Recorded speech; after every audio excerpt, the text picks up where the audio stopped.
Allahu Ekber. Siyasetmedar û nivîskarê Kurd Tarık Ziya Ekîncî di nod neh saliyên xwe de li Stenbolê jiyana xwe ji dest da. Îro roja şemiyê li Üsküdarê mizgefta Şakirîn nimêja cenazeya wî hate kirin. Tarık Ziya Ekîncî di sala 1925 da li Amedê ji dayîk bû. Ekîncî rewşenbîrekî girîng bû ku di sala 1955 vir da di nav siyasetê de ye.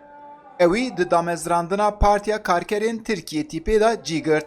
Di sala 1965 da jî ji Amedê bû parlamenterê tîpê.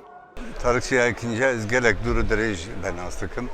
Ew rewşenbîrekî gelek hêja bû, dîroksan bû, siyasetmedar bû.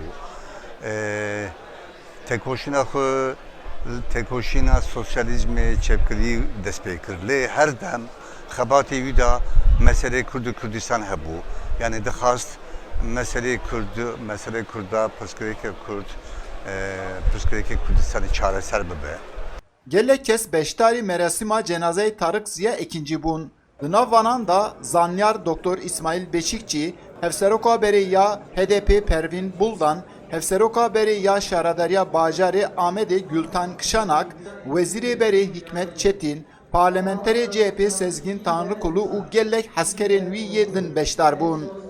Son yüzyılın yaşayan hafızasıydı. Tarık Ziya Ekîncî hefzeya sedsala dawiye. Evî him zane û hem jî kesekî werek bû. Di tevahiya jiyana xwe da ji bo çareserkirina pirsgirêka Kurd û serkeftina demokrasiyê xebat kir. Ez di zarokatiya xwe da heta niha jê bandera wî li ser xwe hîs dikim.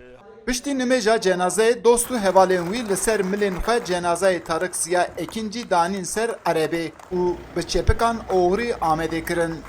Sibê jî ew ê li Amedê bi merasimekê were binah kirin. Eyüp Demir, Dengê Amerika, Stenbol.